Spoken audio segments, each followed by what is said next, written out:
함께 하신 여러분 주님의 이름으로 축복합니다. 오늘 하나님 말씀은 창세기 12장 10절에서 20절까지 말씀입니다. 창세기 12장 10절에서 20절까지 말씀 함께 봉독하겠습니다. 그 땅에 기근이 들었으므로 아브라함이 애굽에 거류하려고 그리로 내려갔으니 이는 그 땅에 기근이 심하였음이라. 그가 애굽에 가까이 이르렀을 때 그의 아내 사라에게 말하되 내가 알기에 그대는 아리따운 여인이라. 애굽 사람이 그대를 볼 때 이르기를 이는 그의 아내라 하여 나는 죽이고 그대는 살리리니 원하건대 그대는 나의 누이라 하라. 그러면 내가 그대로 말미암아 안전하고 내 목숨이 그대로 말미암아 보존되리라 하니라. 아브라함이 애굽에 이르렀을 때 애굽 사람들이 그 여인이 심히 아름다움을 보았고 바로의 고관들도 그를 보고 바로 앞에서 칭찬함으로 그 여인을 바로의 궁으로 이끌어 들인지라. 이에 바로가 그로 말미암아 아브라함을 후대함으로 아브라함이 양과 소와 노비와 암수 나귀와 낙타를 얻었더라. 여호와께서 아브라함의 아내 사레의 일로 바로와 그 집에 큰 재앙을 내리신지라. 바로가 아브라함을 불러서 이르되 네가 어찌하여 나에게 이렇게 하였느냐? 내가 어찌하여 그를 내 아내라고 내게 말하지 아니하였느냐? 내가 어찌 그를 누이라 하여 내가 그를 데려다가 아내를 삼게 하였느냐? 내 아내가 여기 있으니 이제 데려가라 하고 바로가 그 사람들에게 그의 일을 명하매 그들이 그와 함께 그의 아내와 그의 모든 소유를 보내었더라. 아멘. 먼저 이 창세기 12장 10절에서 20절은 한편으로는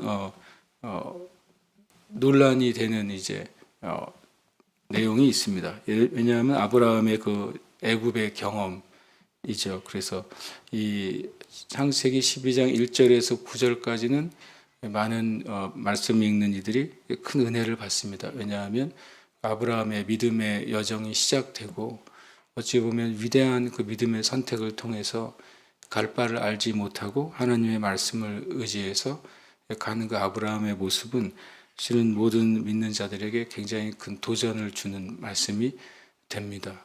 그리고 또 그가 가는 곳마다 단을 쌓고 예배드리는 모습도 또 믿음의 귀한 모델이 됩니다. 그런데 갑자기 이제 10절에서 애굽에 들어가면서 아브라함이 한 행동 때문에 많은 이들이 아브라함도 아직 믿음이 약해서 이렇게 일종의 거의 범죄에 가까운 또는 이제 연약한 모습을 보인다라고 이제 생각하는 이 단락이 10절에서 20절 말씀입니다. 그러나 실은 저는 이 말씀이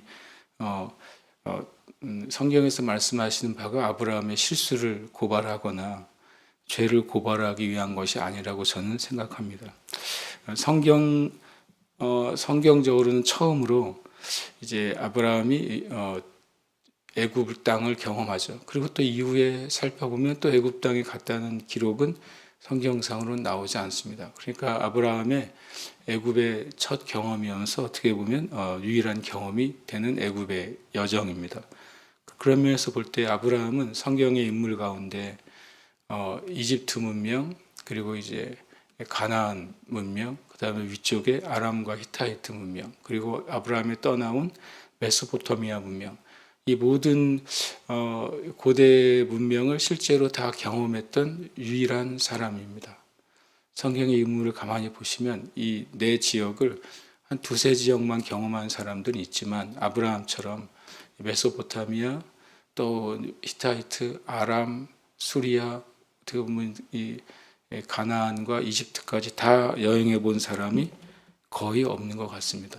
그러니까 그 아브라함이 믿음의 조상으로서 당시 이 성경의 세계관에 있는 대부분의 땅을 여행한 유일한 사람이 아브라함이구나 하는 생각을 첫 번째 갖습니다. 10절에 보면 그 땅에 기근이 들었으므로 아브라함이 애굽에 거류하려고 그리로 내려갔으니 이는 그 땅에 기근이 심하였습니다. 제가 예전에는 이 10절을 읽을 때 아브라함이 하나님의 약속의 땅에 왔는데 이 기근 때문에 믿음이 약해져서 이렇게 애굽까지 내려갔구나라고 생각했었습니다. 그러나 말씀은 신기하게도 이걸 2번 강조해요. 그 땅이 기근이 들어서 내려간 거예요. 믿음이 떨어져서 내려간 게 아니라 그가 하나님 뜻을 이해하지 못해서 내려간 게 아니라 기근이 들어서 내려갔습니다. 그거를 2번이나 강조합니다. 성경이. 그 말은 아브라함이 애굽에 내려간 사건이 믿음이 약하거나 아니면 뭔가 말씀을 깨닫지 못해서 내려갔다는 개념이 아니라 이거는 환경과 상황에 의해서 내려갔다는 사실을 말합니다. 똑같이 기근이 들었을 때 하나님이 원치 않았을 때에는 나타나십니다. 언제 그랬습니까? 이삭 때엔 나타나죠. 이삭 때엔 오히려 하나님이 나타나셔서 기근이 들었음에도 불구하고 이 땅을 떠나지 말라라고 말씀하십니다. 만약에 아브라함이 이 기근이 들었을 때 애굽으로 가는 것이 믿음이 없는 행위였다면, 그리고 하나님이 원하시지 않는 것이었다면 하나님이 나타나셨을 것입니다. 왜냐하면 바로 전에 하나님이 아브라함이 가나안 땅에 내려서 나타나셔서 가나안 족속이 살고 있음에도 불구하고 내가 이 땅을 너에게 주겠다라고 말씀하신 하나님이십니다. 그런데 기근이 들어서 내려갔을 때 이것이 불신앙의 행위였다면 주님이 당연히 이삭처럼 너도 내려가지 마라라고 말씀하셨을 것입니다. 성경이 2번이나 기근이 들어서 내려갔다. 그 땅에 기근이 심했다고 하는 것은 생명을 위협할 만한 상태의 심각한 기근이었다는 것을 말하고 있고, 그리고 바로 전에 2절과 3절에 하나님이 약속을 하셨는데 첫 번째로는 내가 너를 복의 근원이 되겠다고 하세요. 내가 너를 창대하게 하겠다. 너의 이름이 온 사람들에게 알려지게 하겠다. 그러려면 아브라함이 먼저 복받는 자가 되어야 되잖아요. 복받는 자가 되고 그 다음에 이름이 알려진 자가 되고 그리고 그 후손이 나오고 그 후손의 후손들이 전 세계 사람들 축복하는 것이 아브라함에게 약속하신 복이잖아요. 더 나아가서 아브라함을 축복하는 자는 축복하고 아브라함을 저주하는 자는 하나님이 저주하겠다고 이미 선언하셨잖아요. 그 뒤에 이 사건은 실은 그 첫 번째 하나님이 행하신 것을 오히려 보여주신 사건이 되는 것입니다. 그 애굽에 가까이 이르렀습니다. 그때 그의 아내 사라에게 내가 알기에 그대는 아리따운 여인이라. 여기서부터 이제 많은 믿는 사람들이 실망을 하게 되잖아요. 이 아브라함이 자기 생명 하나 건지려고 아내를 팔아먹었다. 만약 이것이 아브라함이 그런 의도나 목적으로 한 것이라면 성경은 반드시 이것에 대해서 죄라고 말씀하십니다. 성경에 보시면 하나님의 사람이라도 죄를 범하면 하나님이 지적하시잖아요. 죄를 범하면 그것을 회개하게 하시고 고치게 하시잖아요. 그런데 놀랍게도 이 상황은 그런 상황이 아니라는 것입니다. 왜냐하면 나는 죽이고 그대는 살리리니 이 말이 참 재밌는데요. 이 당시에는 이제 부족 사회도 아니고 아브라함의 기준으로 보면 그냥 한 가정이잖아요. 좀 규모가 큰 가정이 지금 이동을 하고 있는 거예요. 그때 만약에 여기서 나는 죽이고 그대는 살리리라고 말했을 때 이 아브라함이 죽고 사라가 살아남는 상황이 실제로 발생한다면 그냥 단순히 아브라함만 죽는 것일까요? 아브라함에게 속해 있는 모든 사람들은 어떻게 될까요? 아브라함이 죽으면 다 노예가 되는 것입니다. 아브라함에게 있던 재산은 어떻게 되는 것일까요? 아브라함이 죽으면 다 이집트에 있는 애굽 사람들에게 다 빼앗겨서 남는 것이 하나도 없는 상황이 되는 것입니다. 그러니까 아브라함은 자기 한 명의 개인에 살려고 한 말이 아닙니다. 그리고 아브라함은 이것이 나중에도 한 번 더 이 사건이 있는 걸 알 수 있지만 실제로 사라는 그의 이복 누이였습니다. 실은 일종의 이제 절반의 거짓말 또는 절반의 진실이 되는 말이 되는 것입니다. 그래서 그대는 나의 누이라고 하라. 그러면 내가 그대로 말미암아 안전하고 내 목숨이 그대로 말미암아 보존되리라. 그것은 마치 되게 아주 마음이 작은 남편이 자기 살자고 한 말이 아니라 아브라함이 75세가 넘었잖아요. 20대, 30대에 하는 말이 아니라 평생 그 고대 사회에 정말 약육강식의 세계 안에서 살아남아온 부족, 작은 부족의 또 리더입니다. 그가 봤을 때 애굽이란 땅이 어쩔 수 없이 기근 때문에 내려가지만 수많은 위협 요소가 있는 땅에 가는 것이죠. 그리고 처음 가는 곳입니다. 그리고 고대 사회의 그 힘의 질서가 무엇인지를 잘 아는 사람인 것이죠. 그래서 오히려 저는 이것이 온 자기와 함께했던 모든 사람들의 생명을 지키기 위한 아브라함의 지혜라고 저는 생각합니다.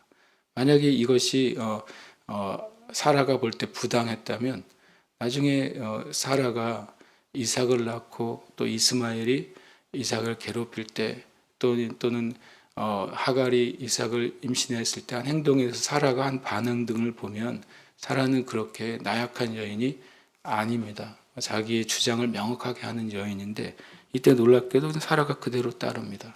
그 말은 저는 이것이 아브라함의 연약함이나 또는 죄를 의미한다고 생각하지 않습니다. 왜냐하면 이 결과가 어떤지를 우리 봐야 되기 때문에 그렇습니다. 아브라함 실제로 애굽에 이르죠. 가까이 갔을 때 만약에 당신과 나의 관계가 부부라면 그들이 당신을 빼앗기 위해서 나를 죽이고 이 모든 우리 무리는 노예가 될 것이라는 것입니다. 그래서 이제 아브라함이 낸 지혜 때문에 실제로 아브라함이 죽은 게 아니라 놀랍게도 그 여인을 바로의 궁으로 이끌어들이고 바로가 그로 말미암아 아브라함을 후대합니다. 이 표현, 후대했다고 하는 표현은 성경에는 축복의 표현이에요, 실은요. 그래서 아브라함이 갑자기 졸지에 엄청난 부를 얻어요. 양과 소와 노비와 암수, 나귀와 낙타를 얻습니다. 이것이 일종의 뭐냐면 신부를 데려오는 것에 대한 지참금에 해당되는 건데 개인 대 개인이었다면 아주 적은 수였겠죠. 근데 이거는 바로입니다. 파라오가 일종의 지참금을 주었기 때문에 아브라함은 이때 엄청난 거부가 된 것입니다. 근데 신기하게도 그 여인을 바로의 궁으로 이끌어 들인지라 고대 사회의 법을 보면 만약에 왕의 후궁으로 책봉이 되면 곧장 그냥 왕의 침소에 들어가는 것이 아니었습니다. 약 1년 정도의 그 왕의 아내가 되는 단장하는 기간 그리고 테스트하는 기간이 있었다고 합니다. 그러니까 곧장 이 사라가 곧장 바로의 침소에 들어가지 않은 것이죠. 그 다음에 이제 놀라운 일이 벌어집니다. 아브라함은 아내를 이제 어떻게 보면 자기 누이라고 한 일 때문에 갑자기 이제 바로와 이제 장인 관계가 되어버립니다. 그리고 많은 지참물을 받게 돼요. 그러나 이제 아내는 바로의 궁으로 이끌어 들여지죠. 그러면서 17절이 나옵니다. 여호와께서 아브라함의 아내 사레의 일로 바로와 그 집에 큰 재앙을 내리신지라. 실은 성경적으로 보면 출애굽 때 하나님이 이 이집트에 큰 재앙을 내리시잖아요. 10가지 재앙을요. 그 전에 이미 이 바로 이집트는 하나님의 재앙을 경험을 합니다. 바로 아브라함 때문에 재앙을 경험하고 그 재앙이 굉장히 컸다는 사실을 알 수 있습니다.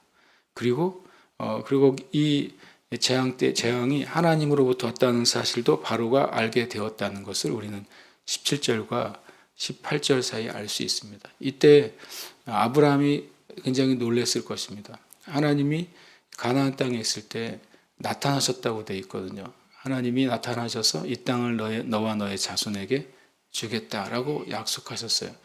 그리고 나서 그 땅에 심각한 기근이 들어서 살 수 없게 됐습니다. 그래서 어쩔 수 없이 이 애굽에 내려왔는데 그때 하나님이 이 대제국 이집트 그 바로를 재앙을 내리시고 그 왕과 이 제국도 하나님 앞에 아무것도 아니라는 사실을 바로 아브라함이 깨닫게 된 것입니다. 이건 되게 중요한 사건이죠. 애굽에서 아브라함이 얻은 것이 있다면 첫 번째는 하나님이 어떤 분인지를 오히려 애굽 땅에서 아브라함이 경험하게 돼요. 이집트라는 제국보다 크시고 그 제국을 호령하는 바로보다도 훨씬 더 크고 또 권능이 있는 분이라는 사실을 아브라함이 깨닫게 되는 것입니다. 그리고 또 빼앗겼던 사라를 놀랍게도 돌려받습니다. 아브라함의 개인으로서는 이룰 수 없는 일이죠. 만약에 이 사라를 아내라고 한 상태에서 내려갔다면 아브라함의 예상대로 아브라함도 죽고 그리고 그 가족들도 뿔뿔이 노예로 되었을 것입니다. 그리고서 이제 바로가 그 사람들에게 그의 일을 명함에 그들이 그와 함께 그의 아내와 그의 모든 소유를 보내었더라. 이것도 참 놀랐습니다. 왕을 속였는데 벌을 받은 게 아니라 오히려 제발 좀 나가달라고 추방을 하게 되고, 추방할 때 네가 거짓말을 했으니까 그 줬던 것을 다시 되돌려 받거나 빼앗지 않고 오히려 그 모든 것을 다시 더해서 돌려보내게 됩니다. 아브라함이 애굽에서 쫓겨나면서 얻은 것들은 하나님이 얼마나 위대한 분인지에 대한 하나님에 대한 지식을 얻었고, 그리고 빼앗겼던 아내를 다시 되찾았습니다. 그리고 놀랍게도 애굽의 부를 얻게 됩니다. 성경에서 구약 가운데 애굽의 부는 세상의 부를 의미합니다. 하나님의 사람이 이제 믿음의 조상이 되었을 때 세상의 부가 하나님의 믿음의 조상에게로 온 사건이 오히려 창세기 12장 10절에서 20절 사건이라고 저는 생각합니다. 하나님이 약속하신 것, 내가 너와 함께하고 이 땅을 주고 너의 자손으로 큰 민족이 되게 하고 너의 이름을 창대하게 하고 너를 축복받는 자가 되게 하겠다. 거기서 시간적으로 보면 제일 먼저 이루어져야 될 것이 바로 아브라함이 축복된 자가 되는 것입니다. 그 다음에 이름이 알려지고 그 후손들이 나중에 온 땅에 퍼지는 것은 한참 뒤의 일이 되는 것이잖아요. 하나님은 실은 말씀하신 대로 이루고 계시는 것입니다. 아브라함이 그 이후에 계속해서 믿음의 삶을 살아간다는 사실을 우리가 보게 됩니다. 성경은 분명히 하나님 말씀하신 것을 이루는 것을 보여주는 책이라고 저는 믿습니다. 또 아브라함의 이 사건도 우리가 보기에는 우리의 관점에서는 좀 뭔가 문제가 있는 것 같지만 놀랍게도 그 결과는 하나님이 약속하신 축복의 시작이 된 사건이 되는 것이죠. 함께 이 시간 기도하겠습니다. 함께 기도 제목 읽고 기도하겠습니다. 모든 상황을 뛰어넘어 하나님의 약속과 축복이 이루어지는 교회와 성도들의 삶이 되게 하소서. 함께 기도하겠습니다. 하나님 아버지,